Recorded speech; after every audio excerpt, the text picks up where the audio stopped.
me see if I can talk in stereo. Tell me when. Can I talk in stereo? There we are. I want to talk in adjusting stereo. the board. Folks, here we are on Do my Citizen Watch. Let me see if I can do it in stereo. Yeah. No. Come on. Robert, would you... Excuse me. This morning, I'm Brother Thaddeus. You're not technical. I'm Folks, not welcome to Sledgehammer. the I'm Brother after-election edition of Citizen Watch. Folks might have heard us yesterday on the Kingsley Show, i.e. known as or now known as the Rando Road Trip, now that Jim has left the station. I don't know, is he coming back? Last I heard, yes, he is coming back. Anyway, we had a little election roundup, but today on Citizen Watch, we're not going to try to repeat ourselves, but we do want to talk to our listeners who listen to the Citizen Watch show regularly here on KYOS, AM 1480, since 1936, the voice of Merced County, the voice of the Valley, and I always like to say the power of local radio. I like to think we get things done. We have, of course, Steve Colvard here on the board, running our state-of-the-art equipment here. Making sure that we're on the air. You don't hear a carrier signal. Our show is mostly heard at 9 o'clock on Tuesdays and Thursdays. And, of course, Robert, the Velvet Sledgehammer, Tomasetti. Today it's Brother Thaddeus. Today's Brother Thaddeus. Yesterday it was Carlos. I don't know. He's going through some personality deals. Maybe he's taking on the personality of his geese, who are growing bigger every day. How your boys doing? Harpo, Chico, and Groucho are doing well, but today I'm Brother Thaddeus. I'm going to vow not to. We had some criticism that we talk over each other. So today when Casey talks, when I'm talking, I'm just going to throw a marker at him. We did have some criticism that we talked over each other. All of us did, and we sound hyper, maybe a little excited. Folks, maybe it was the election. I promise to calm down now that the election's over. We have 5 long, hot months of summer before the November final and finale, if you will. It's almost like an episode of Survivor. I was thinking about this the other night. You know, we bring up these people. We start off with a group, 20, 30 people. We go through these games or tests or trials, whatever, challenges, I guess they call them on some of these shows. And then one by one, we extinguish their flame and their torch, and we're left with the survivor, the winner. And who best represents the tribe. And I think maybe that's why these shows are so popular. And I was remiss to see that the voter turnout was less than the last election that we had for the mayor. What did it end up at? 24-point-something%. Robert has the paper. Last go around, it was 25. Excuse me. I'm the big T, Brother T.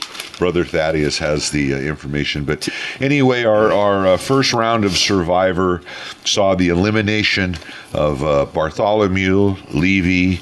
I was very surprised to see Teixeira. Who's Bartholomew? Bothello, I'm sorry. I was thinking of Summer Bartholomew. Bothello out of... back in the lava lamp days. Yeah, back in the lava lamp days.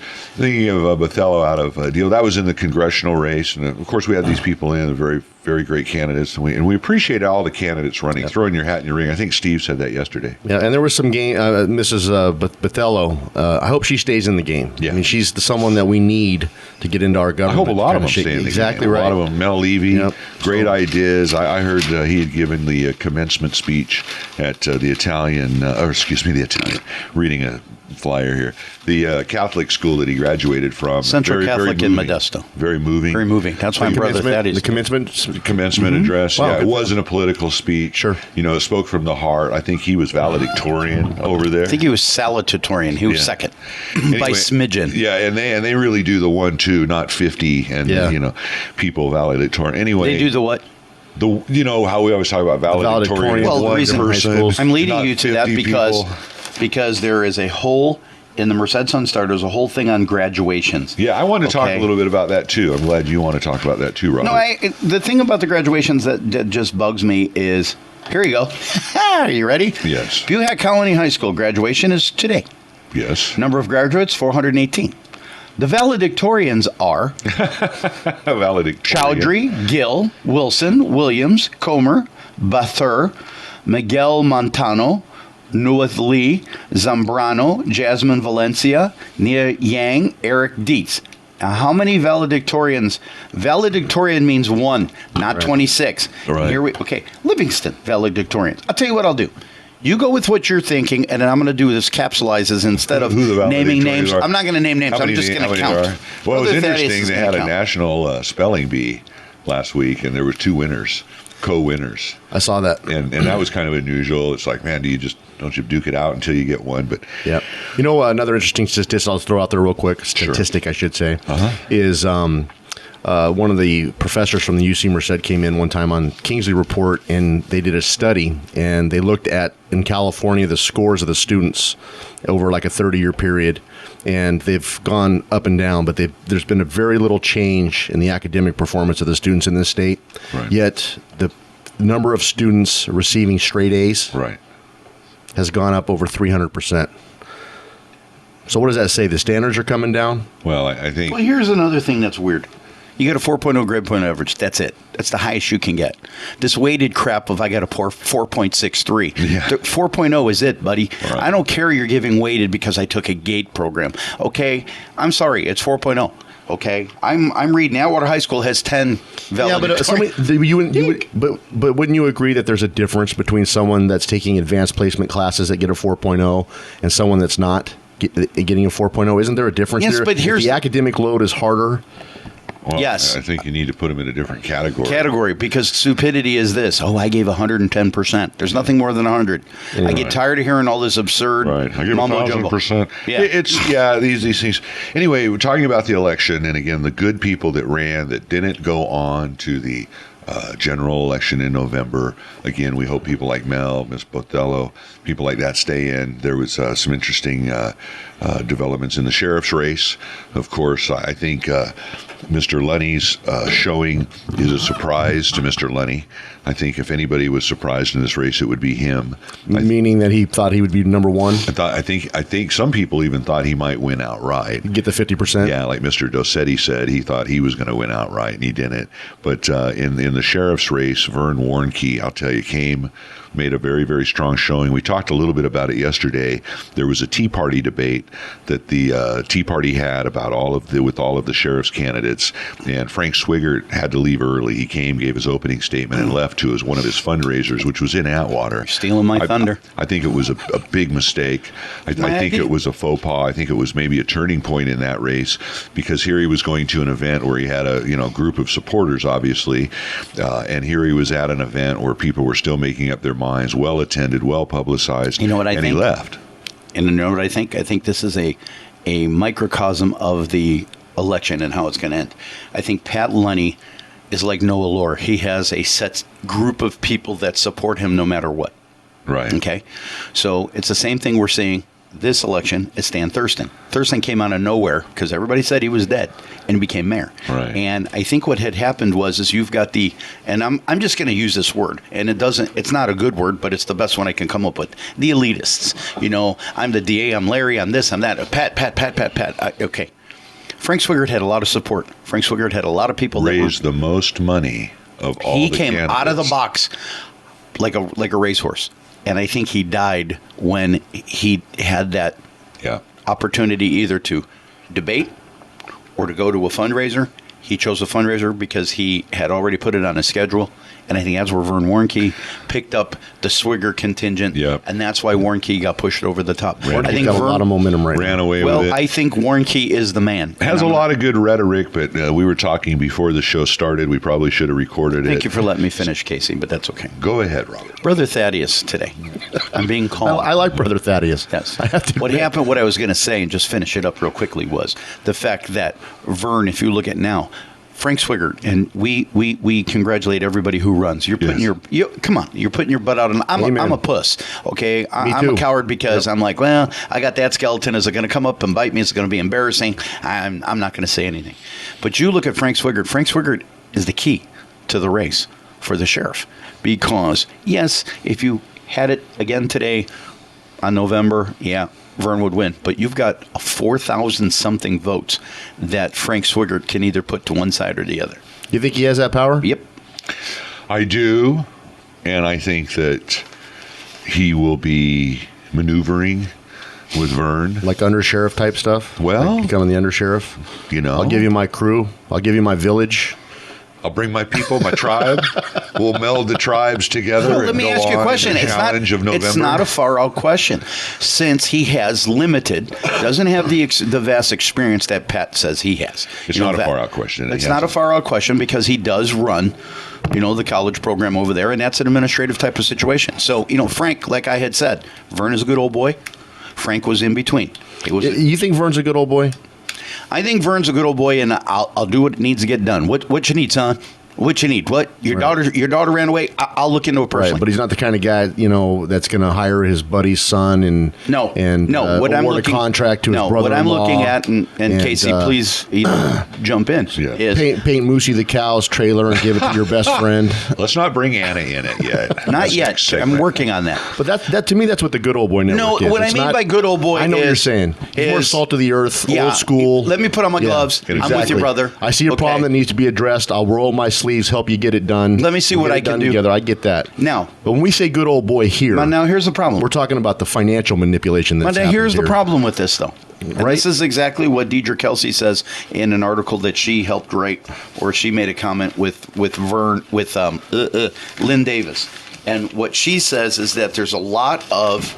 She says, we have a lot of intergovernmental relationships that would not necessarily be known to somebody outside the government, and those are responsibilities that the new person would have to learn. That, to me, is always the stumbling block, because you hear Vern say, hey, this is what I'm going to do, and you're like, good.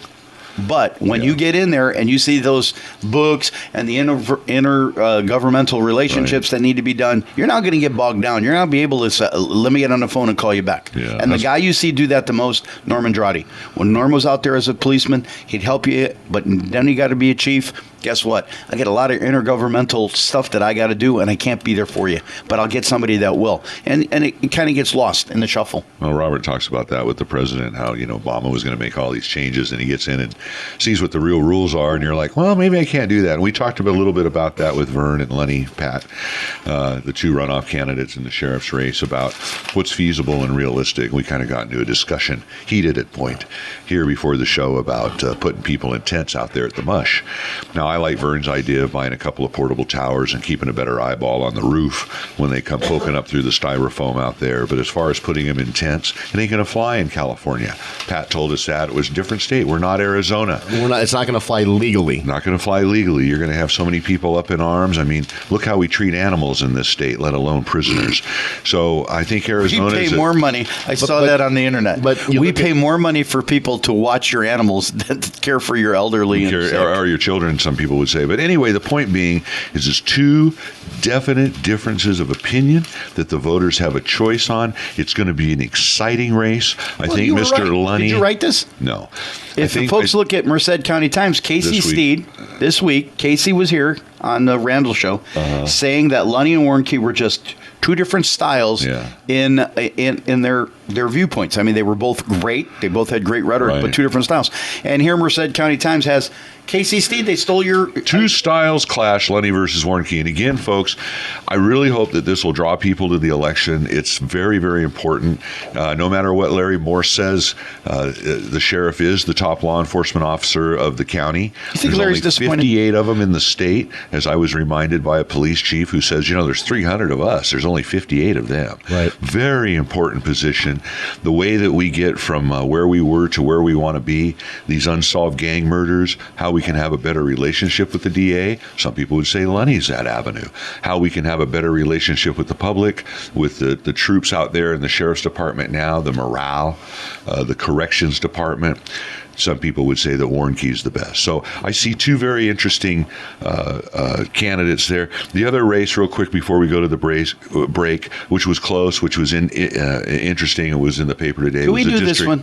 Can we do this after the show? Okay, because we want to talk. No, I would like to talk about that, but Davis reflects on an election loss in the newspaper is really glaring on. Are you talking about the supervisor's race? Yeah, that's what Casey going to talk about. I was going to go into District 3. We'll talk about it after the break, but interesting that Lynn Davis, Robert made a prophetic statement yesterday on the show. I thought it was funny. I said, Lynn Davis came when he beat Mike Nelson, and he said, I promised to serve only one term. Well, guess what, Lynn? You kept your word. He also made some interesting comments in that article. That's why I want to come in after. It was kind of like, what happened? The only one. Where did that come from? So, anyway, a very interesting election, and we really appreciate the 24. Like I said, it was almost 25%. Hey, I got a question for you, though. Yes. What do you think, really and honestly, between you and I, what do you think Larry Morse thinks about all this? I think I think Larry's probably concerned that Pat didn't have a better showing, that Pat wasn't stronger, because I'll tell you, I was there that night. I went over to the branding iron, didn't have anything better to do, just kind of, on the wall. Free food? There was some good hors d'oeuvres. I tell you, Pat had some good shrimp. Look at Casey's size, and you're wondering out there and some cheese. But I'm cutting back. I'm watching what I eat, so I just had. Yeah, he's watching it as it's going down his throat. Funny. I had two little plates, or two little shrimp rather. Anyway, it was interesting hearing, because the first results came through, and man, he was ahead by a bunch, and that was what was expected. From the write-ins? Yeah, right from the giddy up. Yeah, from the get-go. He had like 3,000. Everybody else had 1,700. Yeah, and that's what you expected. Right. The first results are the write-ins, and because what people don't, or not write-ins, the absentee ballots, the votes they vote by mail. Exactly. I'm sorry. And what people don't realize is, the election department, they're sitting around down there on election day. They run those through the computer. So 8:00 comes, the polls close. People, hey, what's going? They throw them the write-in and thing, and that's a very good indicator of how the race is going to go. Now, when Lynn Davis won against Mr. Nelson, he was ahead in the write-ins right up front. He knew he was going to win. Anyway, we'll talk about this after the break, but it was just a very, very interesting election, and we'll talk a little bit more about this District 3 race. Coming up on Citizen Watch on KYOS, AM 1480 on your dial. We appreciate every single one of you out there, and hope you stay with us through this long, hot, dry summer. It's not going to be long, hot, and dry. Boy, I don't know what do you know that we don't know? You'll see. I hope you're right. All right, we'll be right back, folks. Welcome to the second annual. No, go ahead. I'm just. Do it. No, you sounded good. I'm tired. Welcome to the second segment of Citizen Watch here on this Thursday night, June 5th. Folks, we're into June, getting halfway through the year. We'll just talk briefly, and we'll get into the subject a little bit more about graduation. It's this time of the year where a lot of folks are going to graduation. Loved ones and stuff are attending their family's graduation, kids that are coming up, whether it be from 8th to 9th grade, whether it be from high school to college, whether it be from college to university, whether it be from trade school, whatever your fancy is. This is the graduation type of year. Cap and gown is everywhere. And I was privileged to go to my son's graduation from technical vocational trade school for electrical work back in El Reno, Oklahoma. He graduated from the Canadian Valley Technical School, which was destroyed completely by a tornado in May of 2013, just a little over a year ago last week. And in August of 2013, they had that school reconstituted in different facilities where their kids could go back to school. And I went to the commencement ceremony that was held in Yukon, Oklahoma. Probably 3,000 people there. All the various graduates were there, and the commencement speaker was the dean, and he talked about the trials and tribulations of getting the school back together, getting the teachers assembled, blah, blah, blah. And one of the things he talked about, I know Robert says I talk too long. One of the things he talked about was the two most important groups in your life, and he was addressing the students. He goes, there's two groups of people that you'll never forget in your life. Those that build you up and those that tear you down. And he goes, your job is just beginning now. He goes, you think this is a graduation and you think that it's over and now you can party and all. No, your job is just beginning, because you never stop learning. And he addressed this comment to the parents and to the loved ones. He said, the most important, he goes, I've held a lot of jobs in my life, and I've been the dean here and other jobs in my life, but the most important job I've ever had is one of a parent and to raise my children.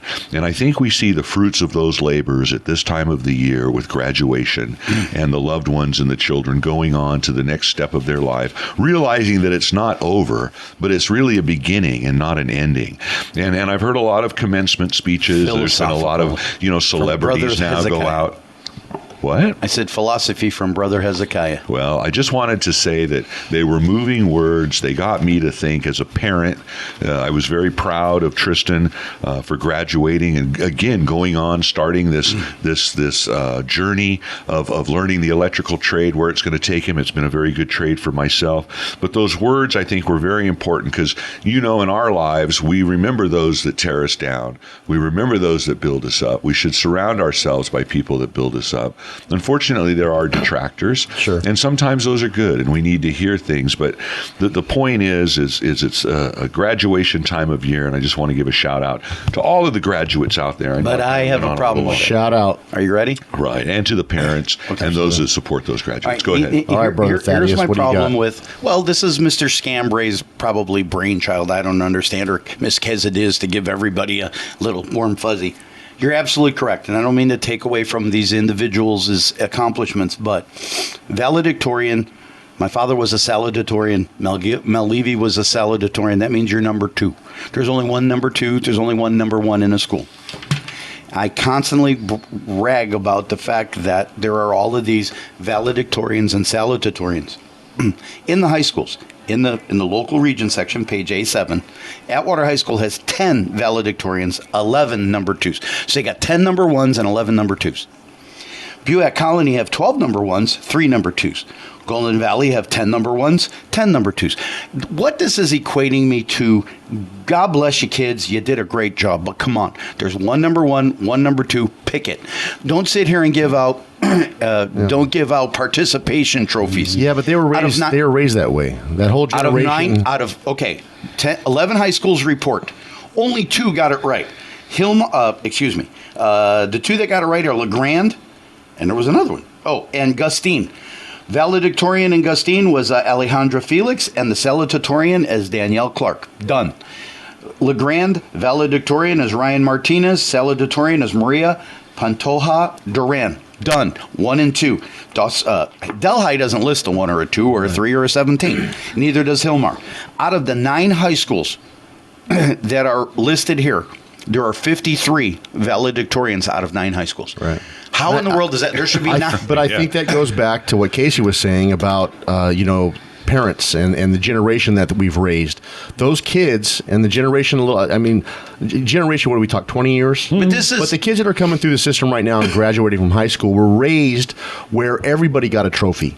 Everybody was equal. Here's the problem. You showed up and breathed and you got an award for it. Now, let me ask you a question. Really. Unfortunately, I'm not saying I agree with it, Robert, but that's the way these kids were raised. Oh, no, I'm with you, but let me go to a next step. I have a young man that I know. His name is Stephen Williams. Stephen Williams was very high. I think was salutatorian of Golden Valley High School. He was probably 1 of 13. Thought that he was a genius. Got to college, crushed his skull.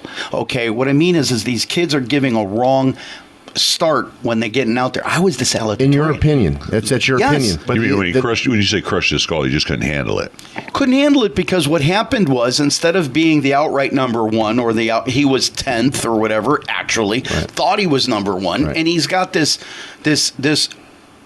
inflated self-confidence of what he can do, and when he goes to college he bites off more than he can chew. He's over here thinking, I took the GATE program and I took that and I took that. Hey, bring it on. And it's going to be interesting to see how that philosophy of everybody gets a trophy and everybody's the MVP and you don't want to hurt anybody's feelings, everybody's equal, but it's going to be interesting to see how that philosophy manifests. Here's how it does with these people. Manifests in the schools. Think about it. These are the people that are putting this together. Okay, if I'm Atwater High, if I'm Vince Scambray, if I'm V. Scott Scambray or Leonard Kahn, Tammy Kitsidis, any of them, I'm like 1 is 1. That's it. I'm sorry, we're not giving out participation trophies. Well, you brought up an interesting thing. When you say 1 is 1, now when it comes to Common Core, that's it. How did you get to 1 is 1? Well, yes. 1 is 1. Yes. The other 1 is 1. Now, if you take 2 1s, they could make 3 because they could get together and have sex. I mean, what the hell?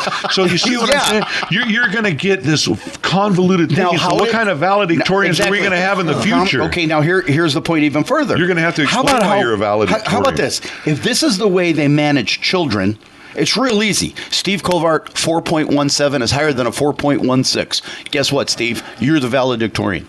Now, if we're both 4.0s and you took GATE program and I didn't, you're the valedictorian. Now, time out a minute. If you can't handle this, then how can you handle the business of the everyday running of the schools? And we see it. It's not happening. It's not working. That's why Measure M passed. Okay? I would like to get the gentleman on the show and say, okay, you're going to get your $60 million. Mr. Testa, you're going to get your $60 million. Now, I want to know how many. I want to see you up there swathing the roof because it's leaking. I want you over there redoing the Give us a list. Yes, of what you're doing and what the money is. Like Steve always says, tell us what you're going to do with the 65 big ones you just got. Because this is what bugs me. I would seen that list before the vote. Well, but here's the problem that I have. If you can't, with the graduation, you do this kind of crap, what other kind of crap are you doing? And money here and money there. Now, we saw it with the bond issue. I was at the hot tub yesterday, and we were talking to some people about the bond issue. Okay, look what Atwater got. I got a young lady whose daughter's graduating from El Capitan, loves El Capitan, but she says, when we went out there to play softball, we had to remove the rocks from the baseball field. Okay, you paid $80 million for some knothead not to know that there were rocks under there? I mean, you did this half-assed. And the problem is you did the bond measure, the first one for the high school district, half-assed. People got screwed over. Now you got Ken Testa and his group. They got $60 million. I want to see how half-assed, because this is a graduation. This isn't Merced City Schools, but this is indicative of how schools work. And nobody pays attention to that, because what did they do? They parade the kids around. It's for the kids. It's for the children. We did this for the children. Yeah. Now, there are some school districts, like, for example, LeGrand puts out a quality product. You've got John Curry over here at Weaver puts out a quality product. He needs money. Yeah, $2 million here and there. Right. Not $80 million to fix every freaking school. What have you been doing for the last 30 years? I hear you. And then here's something that goes back on core real quick. Yes. Because Steve Gomes, who likes to come on our show. Dr. Somonex. Right.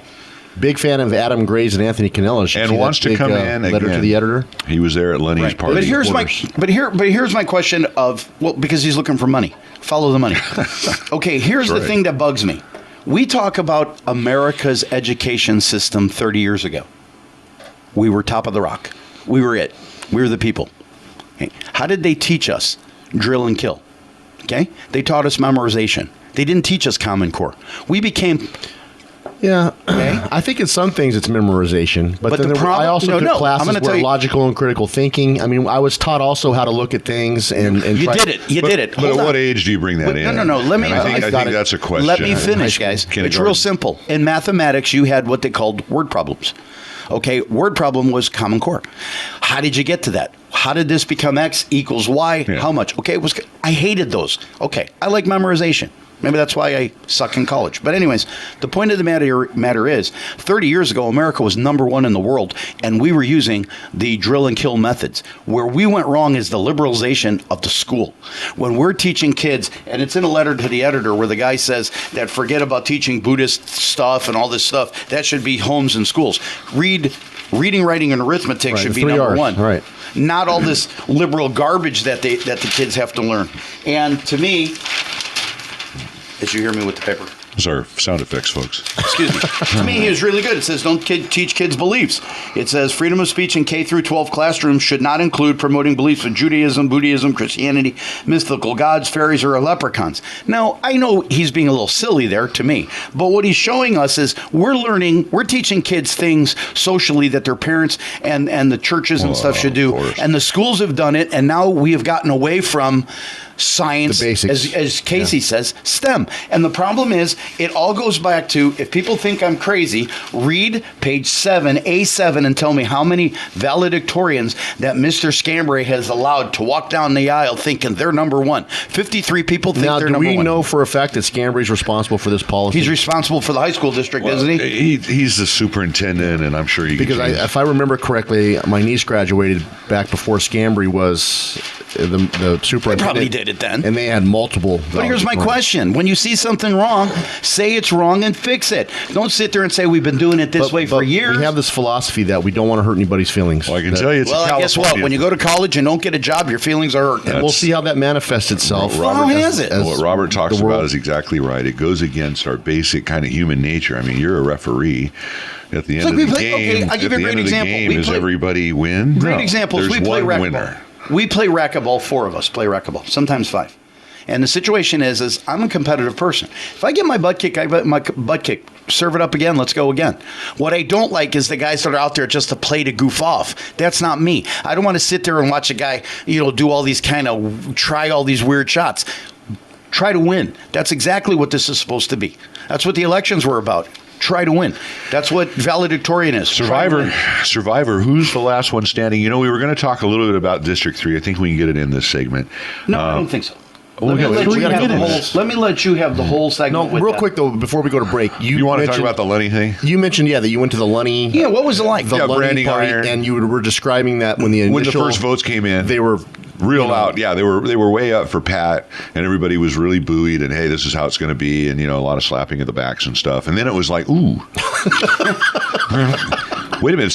It's only 500 difference now.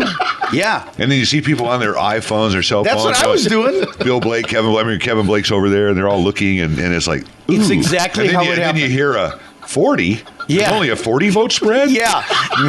That's and it wasn't that people were sad. It was surprise. Sure. And I know you're laughing because that's how it kind of was. It was like 40, and people were like, huh? And I texted Robert. I go, hey, Lunny won. I was at Mel Levy's. And Robert texted me back, no, he didn't. Because we were doing it. And that's exactly what we were doing. Like, Lunny's ahead by 2,000 votes. Oh, wow. Lunny's only ahead by 500 votes. Yeah. Oh, look at Warnke. Oh, my God. It's only 40 votes. Hey, look, Warnke's ahead. When Warnke went ahead, I guess the Elks Club, second floor of the Elks Club, exploded over there. Is that right? Yeah, he had a heck of a... I didn't go to that little soiree. That's a situation that was exactly opposite of what you said. When you look at the write-ins, Pat had a definite advantage. No, yeah, no. And here's one where the guy came out of the blue. Yeah. You're right about that. Write-ins in that case did not foretell and I will tell you this ahead of time. Evening. Vern, you could put a sign in my yard. Well, there's an endorsement if I ever heard one. 21st and J. I want to turn that down. Anyway, we have to go to break here in a minute, but it was a fun deal. It was a fun deal. There was a lot of people there. The who's who of Merced. No, I want to know, did you go anywhere else other than there? Huh? Did you go to Tony DeSetti's? Did you get to go to Tony DeSetti was in Sweet River. I didn't feel that I wanted. You're asking if Casey went to Tony DeSetti's? Anybody. Tony's was on top of my DeSetti can't be in the same room with him, can he? I did send word through John Whitaker, who's from Fed County Times, to what I'm disappointed? To tell him congratulations. Yes, Robert. This is what I'm disappointed in. What are you disappointed in? I was sitting at Mel Levy's. Mel got up and gave a real nice, hey, thank you. And I was thinking of what Casey said about, here's a kid come back home and decides to throw his hat in the ring, and now he doesn't know what he's going to do. He has ideas. He has great future, but he doesn't really know what he wants to do yet. And I'm thinking, and then I thought about Tony DeSetti. So what did I do as a friend? I put, congrats, good job. Do you know I didn't even get a thank you back? No, he's a little thin-skinned, and we're going to get into the next break about that race, the District 3 race, very important race. But it was really neat over there at the Branding Iron. Pat had a great turnout. Everybody was really happy, not to say they weren't. It was just the surprise as the numbers started getting closer, if you will. You were wrong. And it was interesting, but I saw Dr. Somonix there. He and Larry Morse had a little bet who was going to get the most votes. Of course, they were unopposed. Right. And we've talked about undervotes. These are where people don't vote on the election. Sure. And Steve, Larry lunch. Looks like you lost that by a couple hundred votes. So that was a kind of a fun little side bet, but it was good humor. Saw Adam Gray there. He walked through the room. I didn't get a chance on congratulating him coming in first against Jack. It was a good turnout there for Jack. But look, we're going to go to our second break and come back for our third and final segment here on Citizen Watch on AM 1480 KYOS, the voice of the Valley. With Brother Thaddeus. And Casey Steed and Steve Colvard. I'll see you in a minute. No, I think I can say when. Are we ready? Are we back for our third and kill final segment on Citizen Watch here? You notice I didn't call him Ginger Snaps? No, but you still talk over me. But because you always do the intro, and I wanted to do the intro. Go ahead. No, that's okay. Folks, welcome back to Citizen Watch, third and final segment here on this Thursday evening. Thursday, June 4th, 5th, excuse me. Got it all. 5th. Robert got me all screwed up. June 5th, Thursday evening. Starting to get hot. June 6th, I don't know, Friday. Tomorrow. D-Day. D-Day. 70th anniversary of D-Day. Right, you're right. Greatest Generation. Just had Memorial Day last week, and of course, shout out for all those folks that gave the ultimate sacrifice and that served. You watch all including you, Robert. You watch all these movies, and I mean, these men look young, and you realize it was 70 years ago. 1,000 a day dying. Unbelievable. Yep. Anyway, we welcome back to Studio C. I'm Casey Steed. Got Robert, the Velvet Sledgehammer, Tomasetti. With his ducks. Now he's Brother Thaddeus with his brood. He's got to go out and buy scratch. He's getting all the information wrong. Geese ducks. I don't know. I tell everybody. And then, of course, Steve Colvard over here running the board, giving us his time. I'll tell you, he's we couldn't do this without Steve. I every once in a while get a little misty-eyed when I think about everything that he helps. Misty-eyed? Well, I'm just, You give him hugs, too? Well, we're not reaching across the console yet. But I'll take a free lunch. I'm telling you, yeah, we do buy him lunch once in a while. All the time. But he does a lot down here at KYOS, which you can hear a lot of our other programming. We've got a lot of great programming. He comes in on Saturday, gives up his time. He gets people in that he meets in the community, like Richard Randall, Kingsley, Gargano, some of these people that you never hear of, but he meets them, he gets them in, and we would encourage people, if they want to get on the air, talk to us here on Citizen Watch, call our tip line, 209-406-8728. It's working again, and you can always write in 1020 West Main Street, Merced, California, 95340 KYOS. Put it attention Steve, Casey, or Robert. Of course, you can even just stop by the station, lean on the doorbell. They may or may not open the door as they do us. And you can ask to talk to somebody, or you can call in. I don't know, what's the call-in number? 263? You mean to leave a message? I think it's 723-2191. 723-2191. Then, of course, we have an email, but we haven't used that in so long we forget about it. Of course, our email, our YouTube, you go on YouTube and listen to all of our old shows by just typing in KYOS space 1480 AM. 3 minutes. That will be, Robert always gets me on this part, says I talk too much. Some other people No, not too. that. No. We just like to let people know how to get a hold of us. Because I'll tell you, that YouTube thing has been a godsend. I can't tell you how many people listen. Had a nice comment at the Itlo dinner last Tuesday night. Who was it? Somebody was telling me, he goes, Saturday night, our cocktail hour, we sit around, we listen to you and Tomasetti go after it at 6 o'clock on Saturday night. It's our enjoyment. We love it. You guys are doing a great job. Keep it up. I know sometimes we talk over each other, and sometimes we get passionate. A little frantic, but we do, and we are Italians passionate. always talk over each other. Yeah, well, but he's not Italian. It's a great dynamic. Anyway, we were going to talk now in this final segment a little bit about two things. One, the District 3 race. This is where Lynn Davis, one-time candidate, said he was going to be a one-time candidate. He was. As Robert said, it was prophetic. He is a one-time candidate, voted out. Didn't he? I don't even think he got 20% of the vote. Very close. 19.38. Yeah, Tony Dosetti got 39%. I believe Darren McDaniels got 37%. They're going to go to the runoff. It was interesting. That's going to be an interesting. That's going to be another interesting race. That and the sheriff's race, I think, are the two styles that are different. Totally different. You look at the support behind Dosetti, even though he's registered independent. He's a Democrat. I hate to tell you, in sheep's clothing, but that's okay. Own it, hug it. Embrace it. You're willing to put your supporters on there. They're all Democrats. Own it. Now, Darren McDaniels, he has some good ideas. He's a conservative. It'll be interesting to see if Davis throws his supporters or Davis supporters go to that side of the fence. If they do, he's in. My only concern with Darren McDaniel is if he gets voted to the supervisors board, he might get Mike Belwomanied. I think there's a very good, and this is what you talk about when you have new blood. Good. This is what we saw when, interesting comments in today's paper, the Thursday edition of the Merced Sun-Star, June 5th. Mayor Thurston says, very telling, and again, Thurston has told us, hey, I got anything to lose, man. I'm at the, he's laying it out there. This is the last hurrah. I'm going to tell you like it is. He said, I'm not surprised that Davis lost. I'm surprised he didn't come in dead last.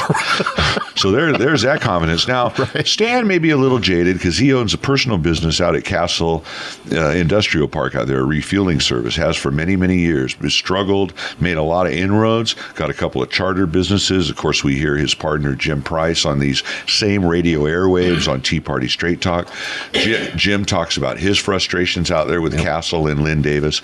And Stan said in the newspaper article, not once in his 4 years did he come out to Castle Air Force Base and talk to any of the tenants and ask them what he or the county could do. Now, some people would say that's what he has Mark Hendrickson for. But again, when you're hands-on, when you're the supervisor, break suction up there on the third floor, go out to your district. I know it's a novel idea, and ask the constituents what you can do for them. You know what? This is what they should be doing to existing businesses in our county instead of letting them get away. But anyway, very telling comments. The other thing is Davis's comments, and I'll let Robert read a few of those. You talk about dumb is as dumb does. Okay, first of all, on this whole thing is oh man, he says I don't like to get beat. but that's the voice of the people. I really don't know what the downfall was. If you live up to your campaign promises, well, you did. You're a one-term guy. That's good. And you helped move Merced County forward. I'm sorry, but they actually went backward. Yeah. I guess my question is, what did the people really want? What did I miss? The boat? I mean, okay. The train. And then here's the ferry. I mean, you missed article. It all, Lynn. Now I'm going to tell you guys, this article is reflective of how to follow the dots, connect the dots. Okay, I've always said when Tony Tomasetti went in to become a candidate for council, that what he did is he hitched his wagon to Noah Lore, and Noah kind of took him around and kind of gave him some advice on how to win. Okay, guess what? I understand the city council and supervisors represent different population, but Noah Lore said the people in Beechwood, they need a guy like Tony. Well, there you go. Noah Lore, Tony Tomasetti, they're aligned. Okay, then you see the stupid is as stupid does aligns, because you got Jerry O'Bannon up here saying it's hard to get a lot accomplished in 4 years, but I think he served this county well as a supervisor. Really? Yeah. I get around town, and I can hardly tell you when I've met Lynn Davis. The guy basically sat in his house with that little green hat, his sleeves up, counting his $96,904, because he just didn't get, what did I miss? The boat. Yeah, he really It's missed a it. total disconnect there. Total Good thing was, in this whole article, In the whole article. John Pedroza didn't say a thing. No. Oh, now, Robert, that was a cheap shot. No, the good thing in the article was that Lynn has declined to take the county pension because he feels he has enough money. And, I give him kudos for that. That's kudos, and it's a I also pittance, heard Pat Lunny's going to do the same thing, right? If he becomes sheriff. I know you. I don't think you're going to hear that. I think Steve's starting a rumor. Okay, but here's the funny part, too. You see that Stan is not a big fan of Phil Lynn's, so he hammers him. No. But then what you get is you get Mark Hendrickson, another guy, that's out in La La Land that misses the boat. He gives you the feel-good comment. He says, well, as far as economic development, he said, Lynn Davis, as well as other board members, did support development efforts at Castle. If you got Stan Thurston, who has a business there, says he's never met Lynn Davis, came out, and you got Hendrickson. Yeah. Somebody's not. Hendrickson will fall on the sword for the county. He's never going to say a bad word. Some people wouldn't say poop if they had a mouthful, and Hendrickson is that type of individual. But they did agree on this. Several members of the Board of Supervisors on Wednesday reflected on Lynn Davis's 4 years in office and how a new supervisor might change the board's dynamics. Yeah, and I like that Hub Walsh said that, and we need some new supervisors there on the board. But unfortunately, like I said, Mr. O'Banion is back in there. I think his comment was telling it's hard to get something done in 4 years. Well, you haven't done jack crap in 20-some. So, yeah, I know where you're coming from. That's the voice of experience speaking. His buddy's I'm sorry, he did get some water. His buddy's got a $46 million That's contract. right. I forgot about that. Anyway, it was an interesting race in District 3, who the final outcome was. It was interesting. We always hear that the incumbent has the bully pulpit. In this case, it didn't matter. And here's a man after your heart. He was soundly defeated. It was a trouncing. When Lynn said he didn't mean to get beat, it was an ass whipping. Okay. It was a mugging.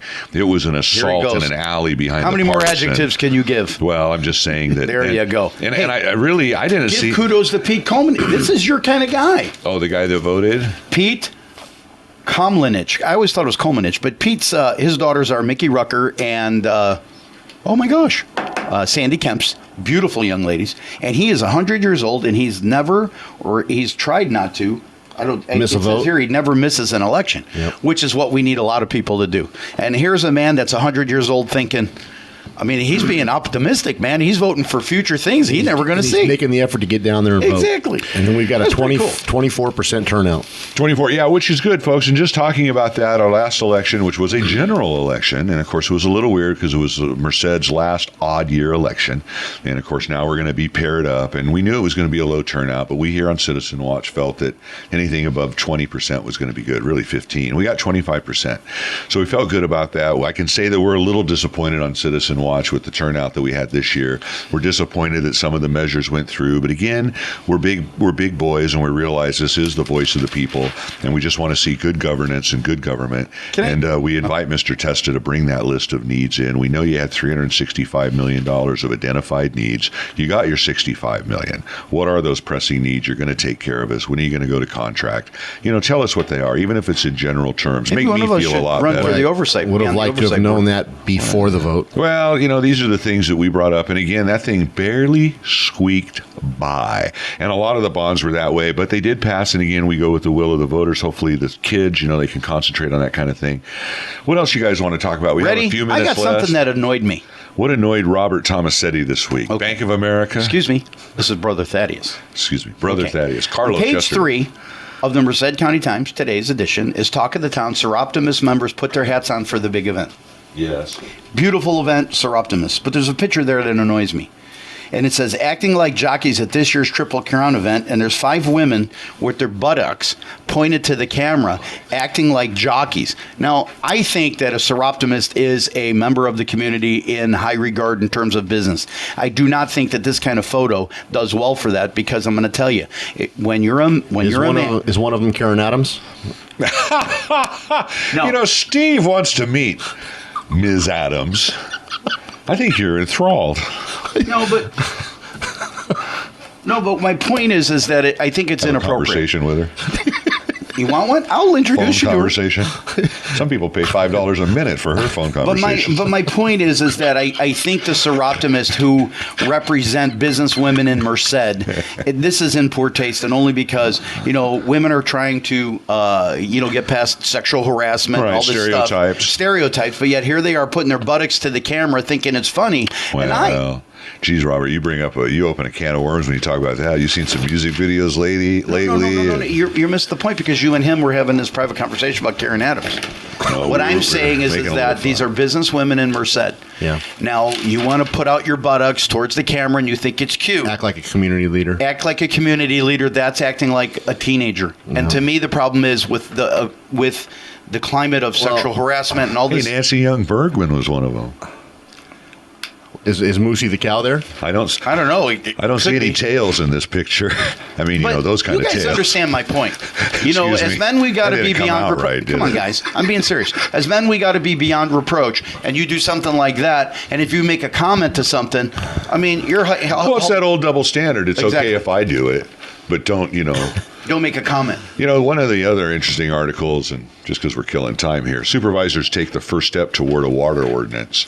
Evidently, they're talking about it down there at the county. So this type of shenanigans that happens out in Robert's East County. friend Deidre Kelsey seems like she's taking the lead on this. Well, Deidre needs to I think Deidre needs to fix up some PR moves that she's made in the past. Deidre always gets excited and when something's brought to her, it's just waking her up. Hey, Deidre, wake up! The bombs are on the way. Oh, God darn it, those bombs! Oh, you know what I did want to say? If she's wild, looking for work, we always talk. Hey, the want ads. Want ads aren't here. The gentleman's using them. Oh. But you had some construction jobs. Good job. You had some jobs in there that tomato growers, and I know this is going to come across wrong, but I'm going to say it anyways. The tomato grower ad said that you have to speak, write, and understand English. Well, amen to that. Which I thought was amazing. Yeah. Yep. And, the point of the matter is... And we were talking earlier about this feel-good generation that's coming up now, about everybody gets a trophy and everybody's a winner and everybody's an MVP. Participation award. One of the things that I hear from local employees is they have a work ethic issue. Oh. What did you hear about Laird Manufacturing? Well, I heard that they're running through quite a few potential employees. They get them over there and they expect them to what? Work, exactly. And it's not real easy work. When you start. Yeah, working with steel inside of a building where you're welding it together. It's hard work. Do you know? And they don't want to work. And they sad. cannot find just good like qualified right now, employees that want to apply themselves. People on the flip side, I'm very good friends with Rick Kirby. Kirby Manufacturing. They support the Italo any way they can. Yeah. God bless you, Rick. Rick has an employee there, and I think he's an Asian fellow. Hmong, Mr. Yang, I believe. He's been at work for 25 years and hasn't missed a day. Yeah. A good work ethic and great embroidery. But those are the kind of ways, in my opinion, that this feel-good generation it's going to manifest into the point where they've been taught their whole life that they're special, that they deserve to be in management, that they just they don't. Look at your baseball players; they take a day off because they got a hangnail. They don't deserve to be down, sanding off the welding excess or the slag. Well, they want to start in middle management. Well, it's like that's what they call it. You slag. Oh, I got a new word. Flash. Some people call it flash. I belong in middle management. Come to my house in my bedroom. Look at all the trophies I have. Yeah. Well, I tell you, medals I have. Look at all these ribbons I have. Like the commencement speech I went to. It's not an ending. It's just a beginning for a lot of kids out there. But wasn't there a comedy out there, Casey? Yes. There was a comedy I remember, and the kid brought his girlfriend into his room, and the girl goes, "You got 10th place." It was a 10th place trophy or a ribbon. What? I remember that in a movie. 10th place. Well, that's today again. Everybody gets as long as you participate. Folks, Vinny Scambray, you get 10th place. Life is more than that. Look, folks, tune in next week to another fabulous edition of Citizen Watch on June 10th. We don't know what we're going to do. We're going to try to take a break from the political stuff. Let's do that. Let's you and I sit down, and what we'll do is we'll give away awards for the superintendents of schools, and we'll give Vinny Scambray a participation trophy from Citizen Watch. Sounds like Vinny's back on your radar. Vinny's never been off my radar. I'm hearing some bad stuff. They used to have awards down in San Diego called Orchids and Onions, and they'd give awards. It was really design awards to architectural projects, but we could maybe do the same thing to people. People that are doing good things, they get an orchid. People that are doing bad things, they get an onion. Kind of like our kudos, but in reverse for the onions. Our stupid is as stupid does. Our stupid is as stupid does. Our Forrest Gump. Jerry got the Forrest Gump. Stupid is stupid does. Anyway, sorry, Lynn. You got 6 more months to do something. Anyway, did you see that though? I know. It's funny. Did you see in the paper? He says that the people in Beechwood area need something, and I'm like, I think they need police. And now you're going to try to. Come up with something, and it was really funny because I missed it and I wanted to tell you. Well, better late than never, but we're late. We got to go. Hey, Steve, Robert, thanks for coming in. I'm Casey Steed. Folks, join us. We love you. Come on back anytime and realize that sometimes you don't realize what you have until it's gone. Real quick. He says, we need to look at the residents of Franklin Beechwood needs in their area, and Castle is the #1 interest on my list. Well, Lynn, your list is 6 months long. You didn't do crap, so see ya. You missed that train, Lynn. Missed that boat. It's like those people running down the dock with the cruise ship. You ever seen those videos? They're late coming back. And they're running down the dock, and people are on board filming them. Lynn, that's you. You're on the dock. See you later. Bye-bye.